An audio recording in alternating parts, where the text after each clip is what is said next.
खारगे जी,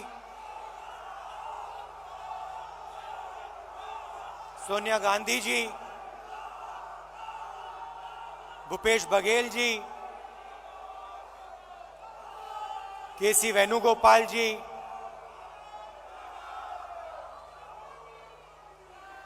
Priyanka Gandhi ji, stage पे Congress party के सब वरिष्ठ नेता, हमारे प्यारे कार्यकर्ता, भाइयों और बहनों, प्रेस के हमारे मित्रों, आप सबका यहां बहुत बहुत स्वागत। और जो लोग इस अधिवेशन को टेलीविजन पे अलग अलग स्टेट्स में देख रहे हैं, उनका भी मैं आज यहां स्वागत करता हूं।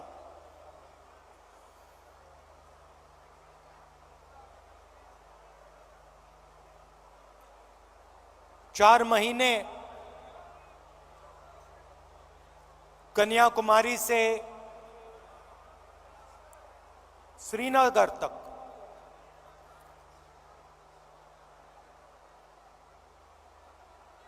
भारत जोड़ो यात्रा हमने की।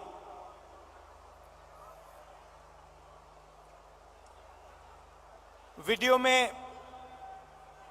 आपने मेरा चेहरा देखा, मगर हमारे साथ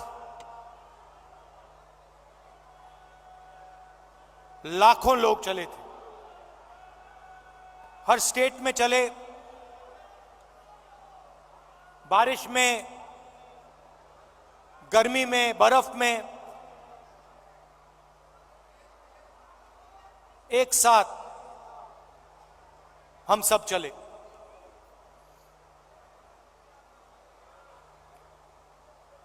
बहुत कुछ सीखने को मिला।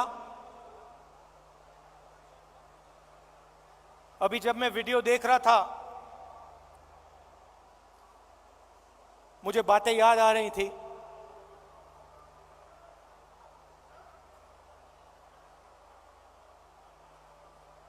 वीडियो में आपने देखा होगा, पंजाब में एक मैकेनिक आकर मुझसे मिला।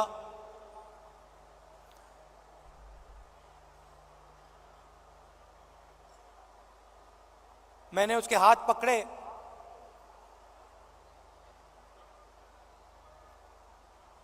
और सालों की जो तपस्या थी उसकी, सालों का जो दर्द था, जो खुशी, जो दुख, जैसे ही मैंने उसके हाथ पकड़े,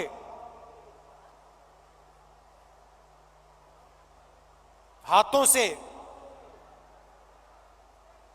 मैंने बात पहचानी।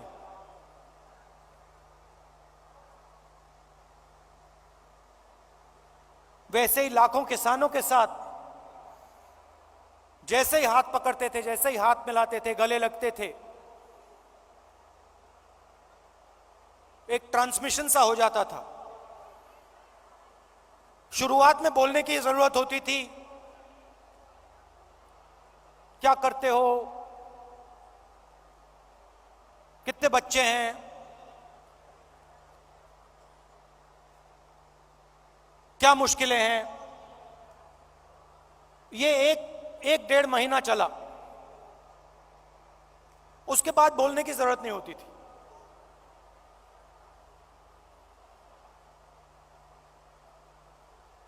जैसे ही हाथ पकड़ा,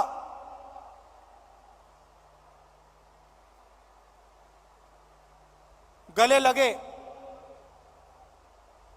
सन्नाटे में एक शब्द नहीं बोला जाता था, मगर जो उनका दर्द था, जो उनकी मेहनत थी, एक सेकंड में मुझे समझ आ जाती थी। और जो मैं उनसे कहना चाहता था, बिना कुछ बोले वो समझ जाते थे। अभी मैंने देखा, आपने वो बोट रेस देखी होगी केरल में।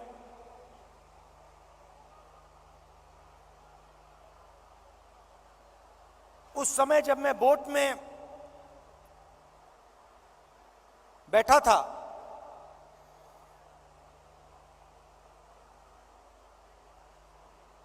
पूरी टीम के साथ मैं रोइंग कर रहा था, मेरे पैर में भयंकर दर्द था। मैं उस फोटो में मुस्कुरा रहा हूं, मगर मेरे दिल के अंदर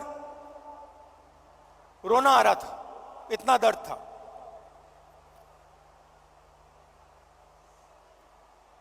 मैंने यात्रा शुरू की, काफी फिट आदमी हूं, 10-12 किलोमीटर ऐसे ही दौड़ लेता हूं। घमंड था, मैंने सोचा था 10-12 किलोमीटर चल लेता हूं तो 20-25 किलोमीटर चलने में क्या बड़ी बात। मेरी माइंड में यह था। पुरानी इंजरी थी, कॉलेज में चोट लगी थी फुटबॉल खेलते हुए, मुझे याद है। मैं दौड़ रहा था, मेरे दोस्त ने पीछे से अड़ंगी मार दी और घुटने में चोट लगी।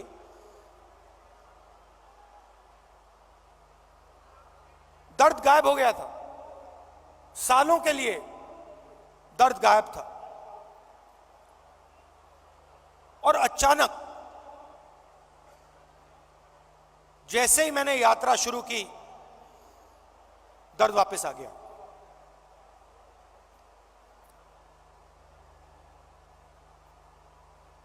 आप मेरे परिवार हो तो मैं कह सकता हूं आपसे, सुबह उठता था, सोचता था कैसे चला जाए, और फिर उसके बाद सोचता था कि भाई 25 किलोमीटर नहीं, 3,500 चलने हैं, केरला की बात है, 3,500 किलोमीटर चलने हैं, कैसे चलूंगा।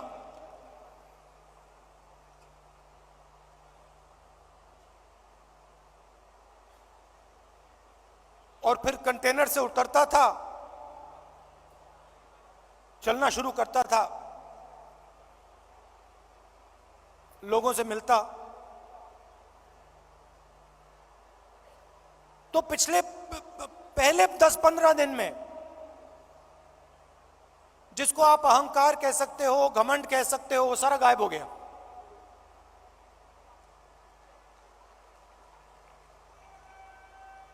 क्यों गायब हुआ?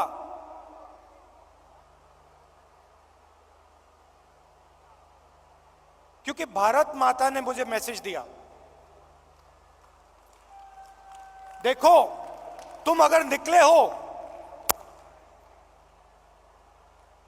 अगर कन्याकुमारी से कश्मीर चलने निकले हो, तो अपने दिल से अहंकार मिटाओ, घमंड मिटाओ, नहीं तो मत चलो। और मुझे ये बात सुननी पड़ी, मुझे ये बात सुननी पड़ी। मुझ में उतनी शक्ति नहीं थी कि मैं इस बात को ना सुनूं। और आस्ते आस्ते मैंने नोटिस किया,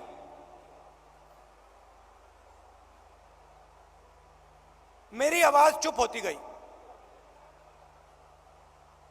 पहले किसान से मिलता था, मैं उसको अपना ज्ञान समझाने की कोशिश करता था। थोड़ी जो मुझ में जानकारी है खेती के बारे में, मनरेगा के बारे में,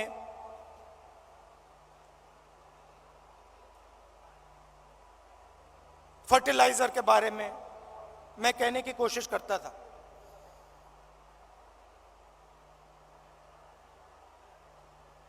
आस्ते आस्ते ये सब बंद हो गया।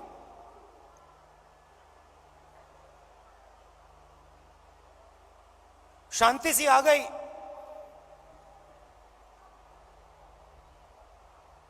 और सन्नाटे में मैं सुनने लगा।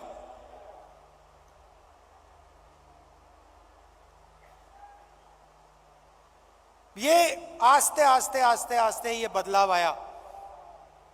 और जब मैं जम्मू कश्मीर पहुंचा,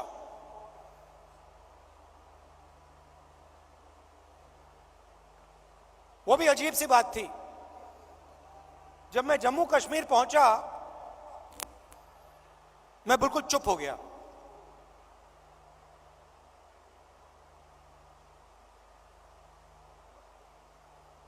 कह लो जैसे मेडिटेशन करता है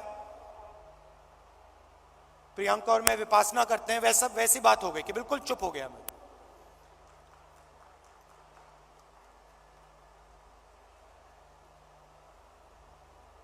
मां बैठी हैं,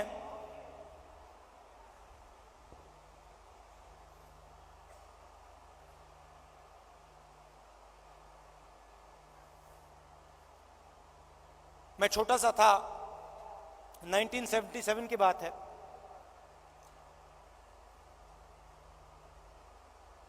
चुनाव आया, मुझे चुनाव के बारे में कुछ मालूम नहीं था, 6 साल का था मैं। एक दिन घर में अजीब सा माहौल था। मैं मां के पास गया, बैठी हुई हैं, इधर नहीं देख रही हैं।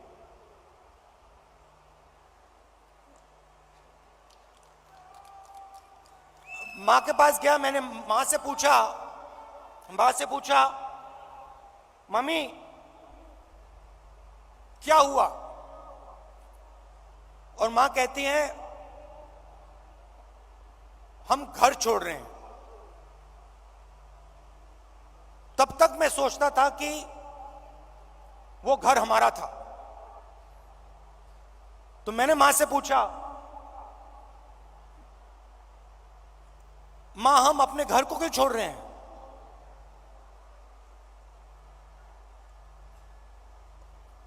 और पहली बार मां ने मुझे बताया कि राहुल ये हमारा घर नहीं है, ये सरकार का घर है और अब हमें यहां से जाना है।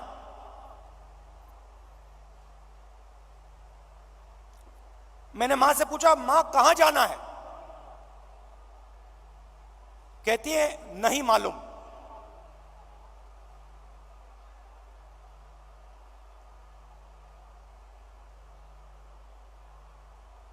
नहीं मालूम कहां जाना है। मैं हैरान हो गया। मैंने सोचा था कि वो हमारा घर था।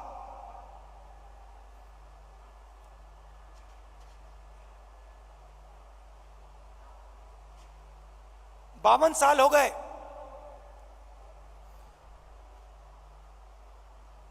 मेरे पास घर नहीं है, आज तक घर नहीं है। और हमारे परिवार का जो घर है वो इलाहाबाद में है, वो भी हमारा घर नहीं है। तो जो घर होता है उसके साथ मेरा बड़ा अजीब सा रिश्ता है। मैं 12 तुगलक लेन में रहता हूं, मगर मेरे लिए वो घर नहीं है। तो जब मैं निकला, कन्याकुमारी से निकला, मैंने अपने आप से पूछा कि भाई मेरी जिम्मेदारी क्या बनती है। अब मैं चल रहा हूं, भारत का दर्शन करने निकला हूं, भारत को समझने के लिए निकला हूं। हजारों लाखों लोग चल रहे हैं, भीड़ है, मेरी क्या जिम्मेदारी है?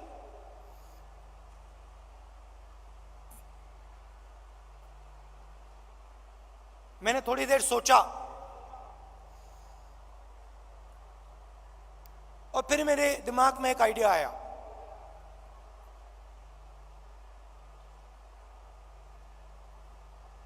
मेरे ऑफिस के लोगों को मैंने बुलाया जो मेरे साथ थे, मेरे साथ चल रहे थे, मैंने उनको कहा देखिए यहां पे हजारों लोग चल रहे हैं, धक्का लगेगा, लोगों को चोट लगेगी, बहुत भीड़ है, हमें एक काम करना है, मेरे साइड में, मेरे सामने 20-25 फुट आगे, इस तरफ 20-25 फुट, इस तरफ 20-25 फुट, ये जो जगह है, ये जो खाली जगह है जिसमें हिंदुस्तान के लोग आएंगे, हमसे मिलने आएंगे,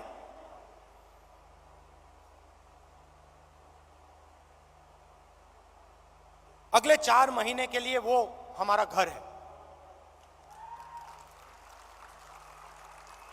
मतलब ये घर हमारे साथ चलेगा। सुबह 6 बजे से शाम 7 बजे तक ये घर हमारे साथ चलेगा। और मैंने सबसे कहा देखिए इस घर में जो भी आएगा, अमीर हो गरीब हो,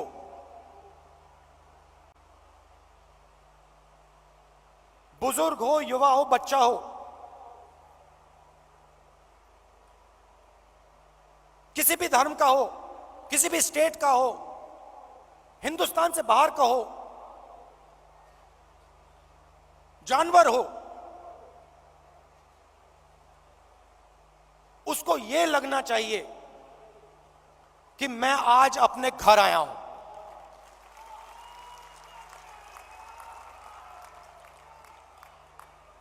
और जब वो यहां से जाए उसे लगना चाहिए कि मैं अपने घर को छोड़ के जा रहा हूं। छोटा सा आइडिया था, मगर इसकी गहराई मुझे तब नहीं समझ आई। जैसे ही मैंने यह किया,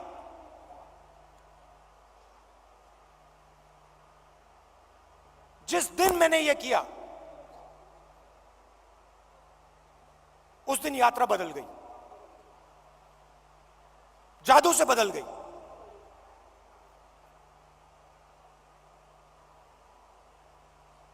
लोग मेरे साथ राजनीतिक बात नहीं कर रहे थे। मैंने क्या क्या सुना है मैं आपको बता भी नहीं सकता हूं।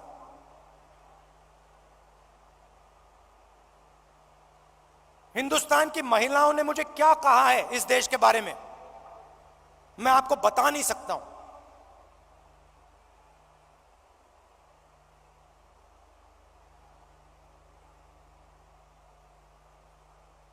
युवाओं के दिल में डर क्या है, कैसा है, मैं आपको बता नहीं सकता, समझा नहीं सकता। कह सकता हूं मगर बता समझा नहीं सकता हूं। कितना बोझ उठा रहे हैं।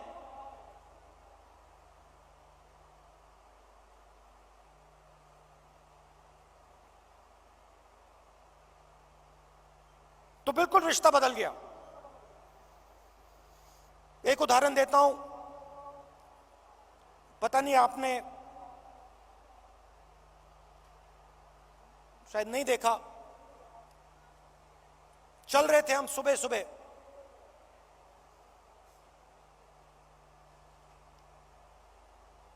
साइड में एक महिला भीड़ में खड़ी थी। झिझक के उसने ऐसे किया मुझे। जैसे ही मैंने देखा मैंने उसको बुलाया। मुझे बात अजीब सी लगी।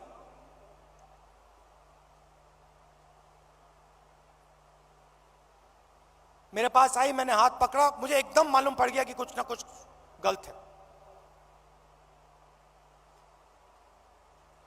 जैसे मैं प्रियंका का हाथ पकड़ता हूं वैसे मैंने उसका हाथ पकड़ा था, कोई फर्क नहीं। मैंने सोचा उस समय, मैंने उस समय सोचा ये मेरी बहन नहीं है, ये मैं क्या कर रहा हूं? जो मेरा प्यार मेरी बहन के लिए है मैं इसको कैसे दे रहा हूं? अजीब सा लगा।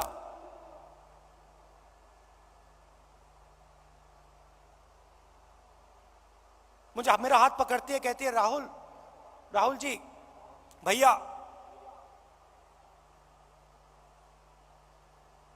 मैं आपसे मिलने आई हूं।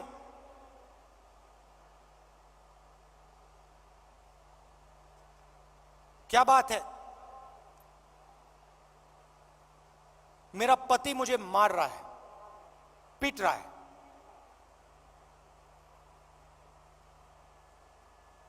मैंने कहा कब? कहती है अभी अभी वो मुझे मार रहा था, मैं घर से भागी हूं आपसे मिलने। तो मैंने कहा कि पुलिस को बुलाएं। कहती है नहीं नहीं नहीं, पुलिस को नहीं बुलाइए।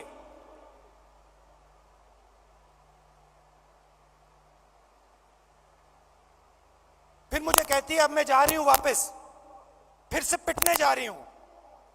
मगर मैं आपको सिर्फ यह बताना चाहती थी कि मेरे साथ क्या हो रहा है। ये महिला अकेली नहीं है, ऐसी लाखों करोड़ों महिलाएं इस देश में। तो ये सब मुझे सुनने को मिला। और इस घर को हम आस्ते आस्ते आस्ते जम्मू कश्मीर तक ले गए।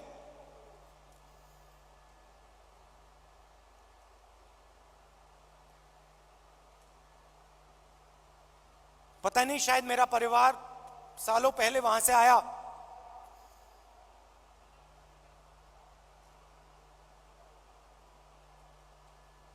मैंने सोचा कि अजीब सी बात है, कन्याकुमारी से कश्मीर तक मैं ये इस छोटे से घर को ले जा रहा हूं और यहां मुझे लग रहा है कि मैं वापस अपने घर जा रहा हूं।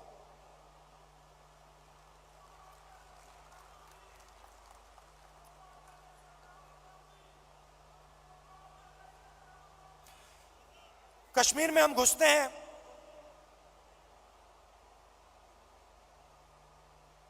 वैली से पहले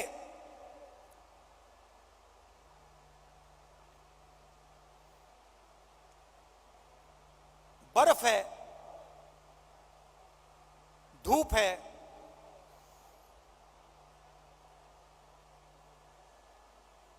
जैसे आज, और हजारों लोग हमारे साथ चल रहे हैं।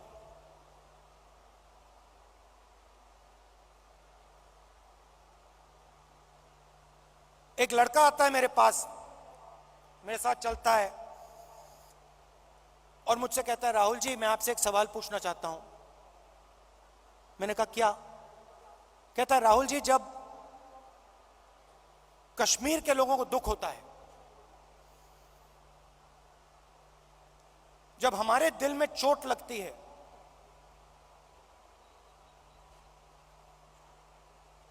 तो बाकी हिंदुस्तान के लोगों को खुशी क्यों होती है?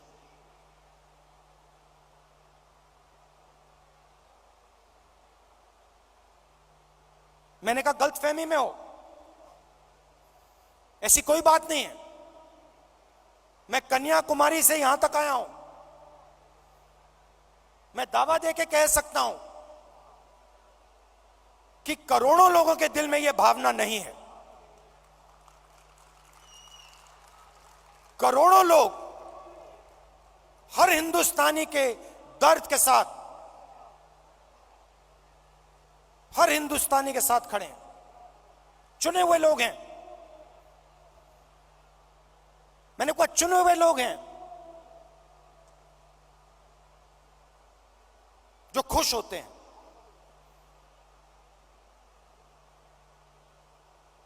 हजारों में होंगे, मगर हिंदुस्तान में करोड़ों लोग हैं। मेरी आंख में आंख मिलाता है, कहता है राहुल जी आज आपने मुझे बहुत खुश कर दिया, आपने मुझे बहुत खुश कर दिया।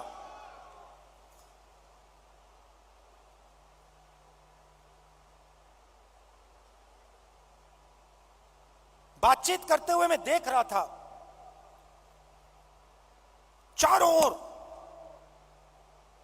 ओर तिरंगा, सड़क पे तिरंगा, पहाड़ों पे तिरंगा, पीछे तिरंगा, आगे तिरंगा, सब जगह तिरंगा।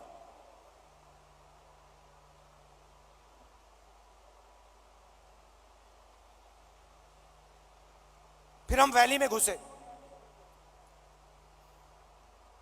वैली में घुसते हैं,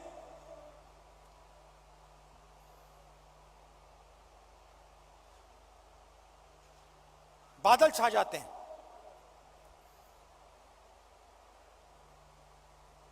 धूप गायब हो जाती है, और जैसे ही हम घुसते हैं, पुलिस वालों ने हमें कहा था कि 2000 लोग आएंगे। मेरे सिक्योरिटी वालों ने सोचा था 2000 लोग आएंगे। जैसे ही हम घुसते हैं, वहां पे 40,000 लोग खड़े।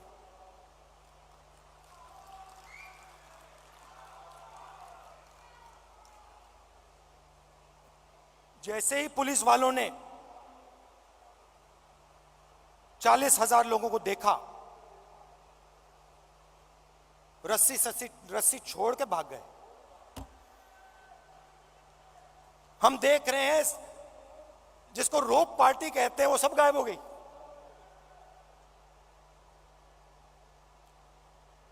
सब गायब हो गई।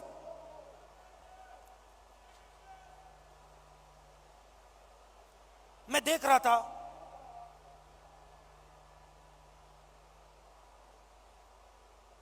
हिंदुस्तान के सबसे टेररिस्ट इन्फेस्टेड जिले में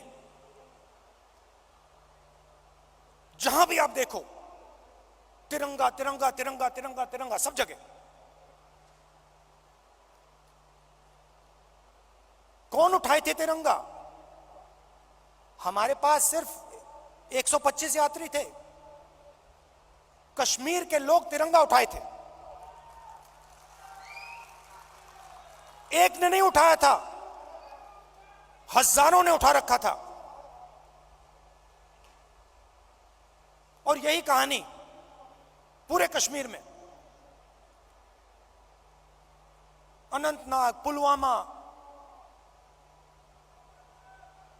जिसको टेररिस्ट इन्फेक्टेड डिस्ट्रिक्ट कहा जाता है, हर डिस्ट्रिक्ट में पहाड़ों पे, सड़क पे, आगे पीछे तिरंगा। किसके हाथ में? कश्मीरी युवाओं के हाथ में।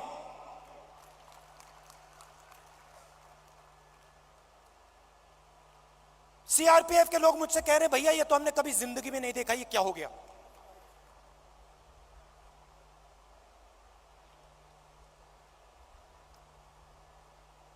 फिर मैं आया,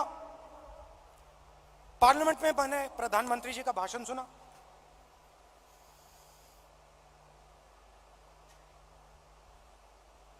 कहते हैं कि मैंने भी जाके लाल चौक में तिरंगा फहराया था।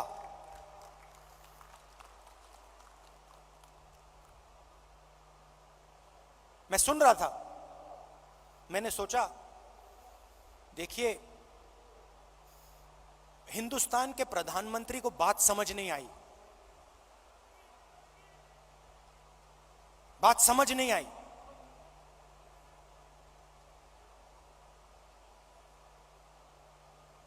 नरेंद्र मोदी जी ने बीजेपी के 15-20 लोगों के साथ जाकर लाल चौक पे तिरंगा फहराया। भारत जोड़ो यात्रा ने लाखों कश्मीरी युवाओं के हाथ से तिरंगा फहराया।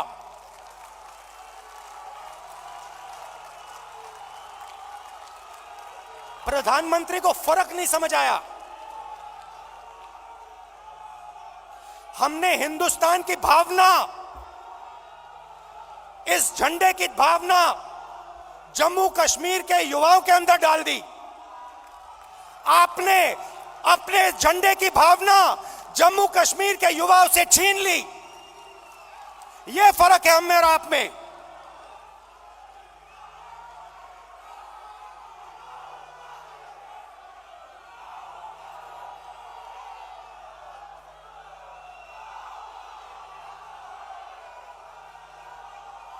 ये जो झंडा है, ये जो तिरंगा है, ये दिल की भावना है, ये दिल के अंदर से आती है। हमने इस भावना को कश्मीर के युवाओं के दिल के अंदर जगाया। हमने उनसे नहीं कहा कि भैया तुम्हें तिरंगा लहराना है, तुम्हें तिरंगा उठा के चलना है, नहीं, किसी से नहीं कहा। अपने आप आए, हजारों लाखों आए और अपने हाथ में तिरंगा उठा के चले। क्यों चले? मैं आपको बताता हूं। कश्मीरी युवा ने मुझे कहा, मुझे कहता है राहुल जी आज मैं आपके साथ तिरंगा लिए चल रहा हूं। जानते हो क्यों? मैंने कहा क्यों? कहते क्योंकि आपने हम पर और मुझ पर भरोसा किया है। आपने अपना दिल हमारे लिए खोला है और हम अपना दिल आपके लिए खोलेंगे।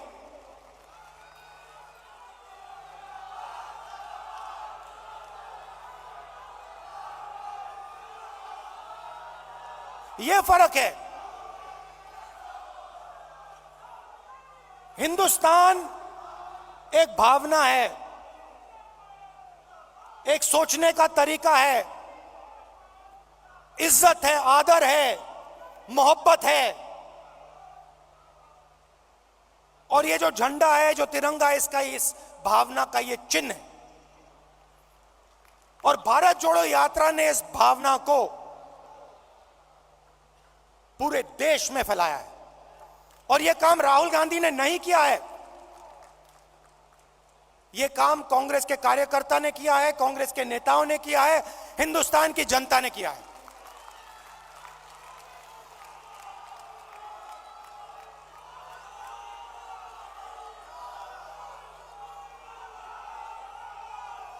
अब देखिए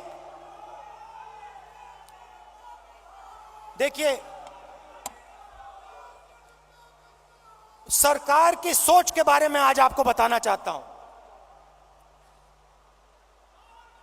कुछ दिन पहले इंटरव्यू में एक मंत्री ने कहा कि चाइना की इकोनॉमी हिंदुस्तान की इकोनॉमी से बड़ी है, तो हम उनसे कैसे लड़ सकते हैं। चाइना की इकोनॉमी हिंदुस्तान की इकोनॉमी से बड़ी है, तो हम उनसे कैसे लड़ सकते हैं।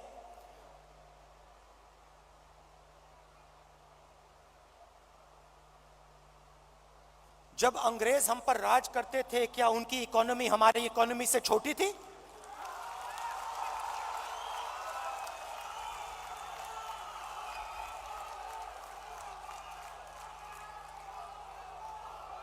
लड़ाई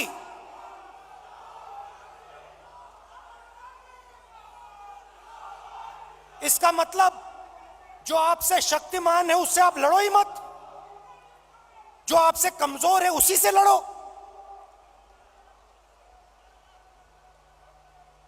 इसको कायरता कहा जाता है।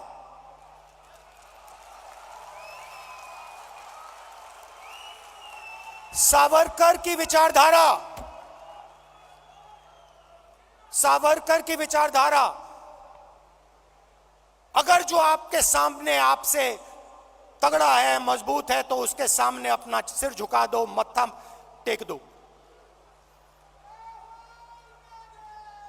हिंदुस्तान के मंत्री कह रहे हैं, हिंदुस्तान का मंत्री चाइना से कह रहा है कि आपकी इकोनॉमी हमसे बड़ी है, तो हम आपके सामने खड़े नहीं हो सकते हैं।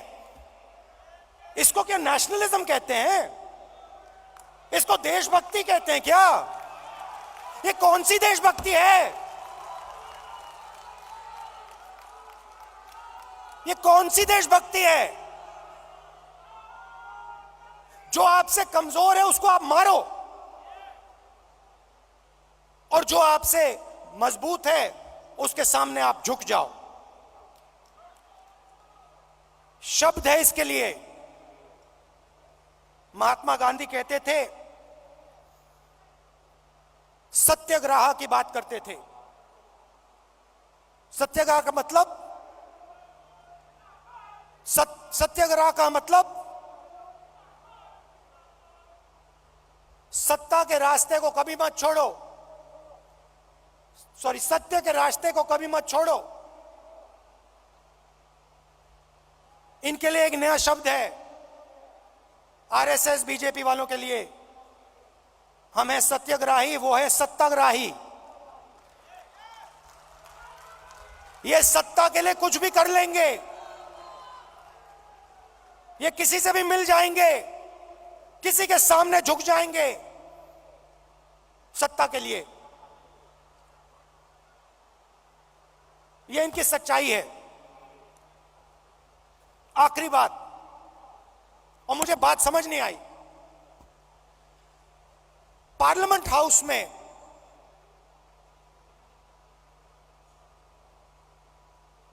मैंने एक उद्योगपति पे आक्रमण किया,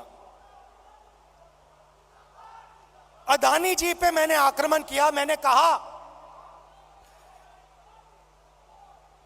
कि अदानी जी 609 नंबर से दूसरे नंबर तक कैसे पहुंचे। आपकी जो फॉरेन पॉलिसी बनती है,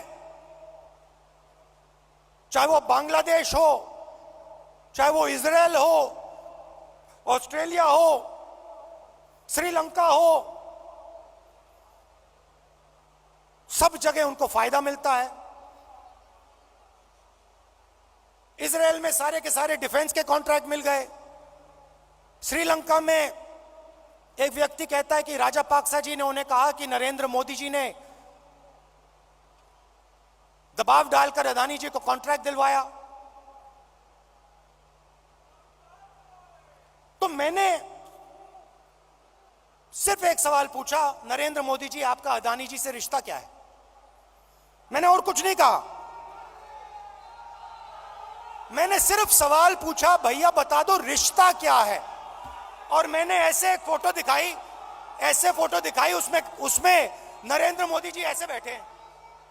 नरेंद्र मोदी जी अदानी जी के हवाई जहाज में रिलैक्स करते हुए दिख रहे हैं। तो मैंने पूछा, भैया बता दीजिए रिश्ता क्या है। अब आपने नोटिस किया होगा कि पूरी की पूरी सरकार, सारे के सारे मंत्री अदानी जी की रक्षा करने लग गए।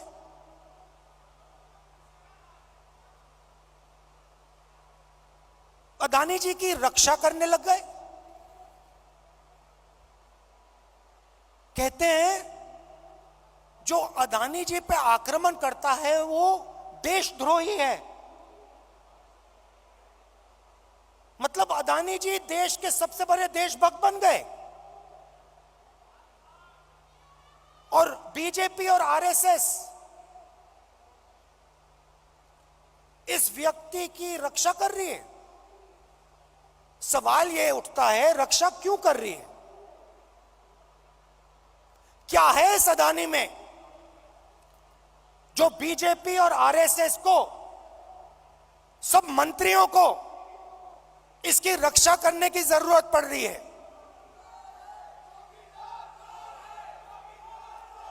नहीं, सुनिए, और सबसे बड़ा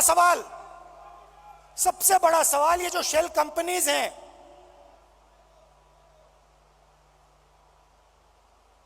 जो हजारों करोड़ रुपया हिंदुस्तान भेज रही हैं, ये किसकी हैं? इसमें किसका पैसा है? अदानी जी डिफेंस इंडस्ट्री में काम करते हैं,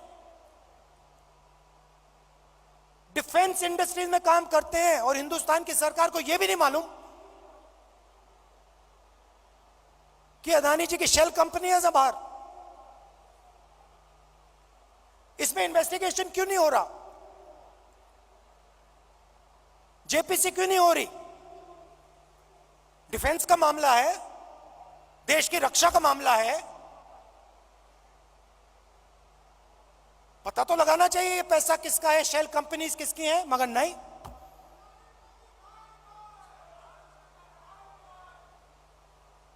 तो ये बहुत बड़ा सवाल है। एलआईसी का इन्वेस्टमेंट है, नुकसान हुआ है। ऑस्ट्रेलिया में फोटो दिखती है, नरेंद्र मोदी जी बैठे हैं, स्टेट बैंक चेयरमैन बैठे हैं, वहां के चीफ मिनिस्टर बैठे हैं, अदानी जी बैठे हैं एक मेज पर। स्टेट बैंक $1 बिलियन का लोन दे रहा है। नरेंद्र मोदी जी उस मेज पे क्यों बैठे हैं? क्या लेना देना नरेंद्र मोदी जी का स्टेट बैंक और अदानी के बीच में? क्या लेना देना? तो ये सवाल है, और ये सवाल मैंने पूछे, नरेंद्र मोदी जी से पूछे, बहुत सीधा जवाब था, कोई रिश्ता नहीं है। सिंपल सा जवाब था। हमने पूछा रिश्ता क्या है, नरेंद्र मोदी जी कह सकते थे कोई रिश्ता नहीं।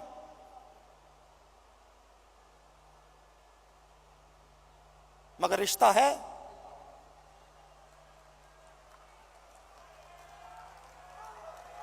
रिश्ता है।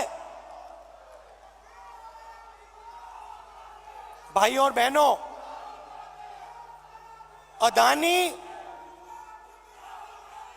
अदानी जी और मोदी जी एक हैं।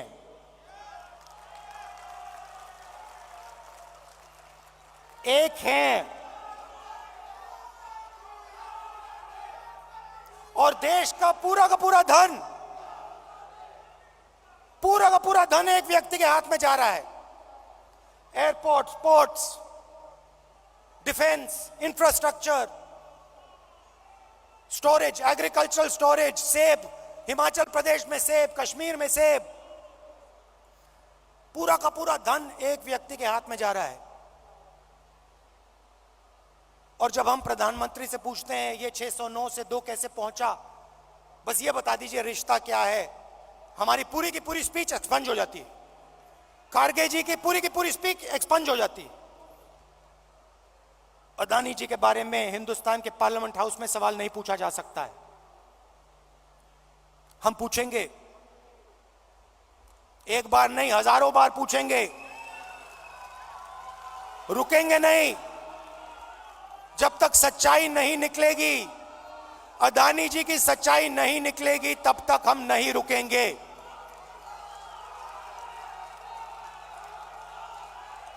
क्योंकि, और इसका एक कारण है भाई और बहनों, और खास तौर से जो लोग अदानी जी की कंपनी में काम करते हैं, उनसे मैं कहना चाहता हूं, ये आपकी जो कंपनी है, ये देश को नुकसान पहुंचा रही है। ये देश के पूरे इंफ्रास्ट्रक्चर को छीन रही है। भाइयों और बहनों, याद रखिए, आजादी की लड़ाई भी ईस्ट इंडिया कंपनी के खिलाफ हुई थी। वो भी एक कंपनी थी। उस कंपनी ने भी हिंदुस्तान का सारा धन, सारा इंफ्रास्ट्रक्चर,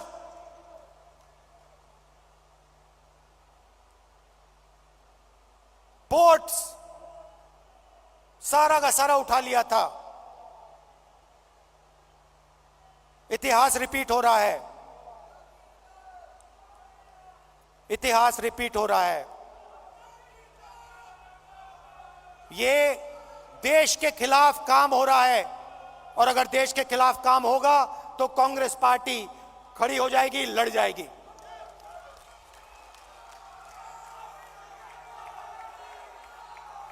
आखिरी बात कहना चाहता हूं, देखिए, यह पार्टी तपस्वियों की पार्टी है।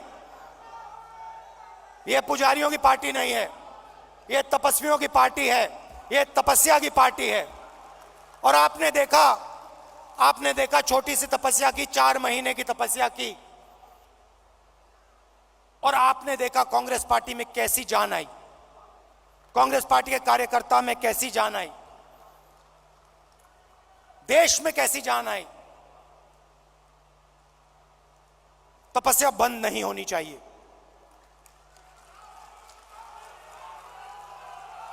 तपस्या बंद नहीं होनी चाहिए। प्रोग्राम चलना चाहिए, तपस्या का प्रोग्राम होना चाहिए, उसमें हर कांग्रेस के कार्यकर्ता को शामिल होना चाहिए, हर नेता को शामिल होना चाहिए। उस प्रोग्राम में दर्द लगना चाहिए, मुश्किल होनी चाहिए, पसीना निकलना चाहिए, चोट लगनी चाहिए। खारगे जी कांग्रेस के प्रेसिडेंट हैं, सीनियर नेता बैठे हैं, तपस्या का प्रोग्राम बनाइए।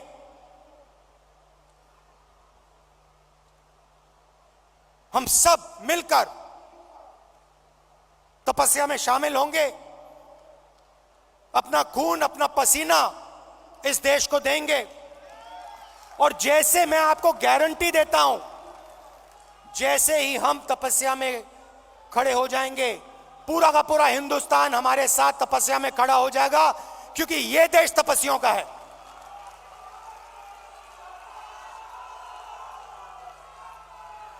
तो प्रोग्राम बनाइए, खारगे जी प्रोग्राम बनाइए, आपकी पूरी की पूरी टीम, जिसमें मैं शामिल हूं, कांग्रेस के सब नेता शामिल हैं, हर एक कार्यकर्ता शामिल है, देश की जनता शामिल है। उस प्रोग्राम को हम चलाएंगे, तपस्या करेंगे, अपना खून पसीना देंगे। बहुत बहुत धन्यवाद। जय हिंद, नमस्कार।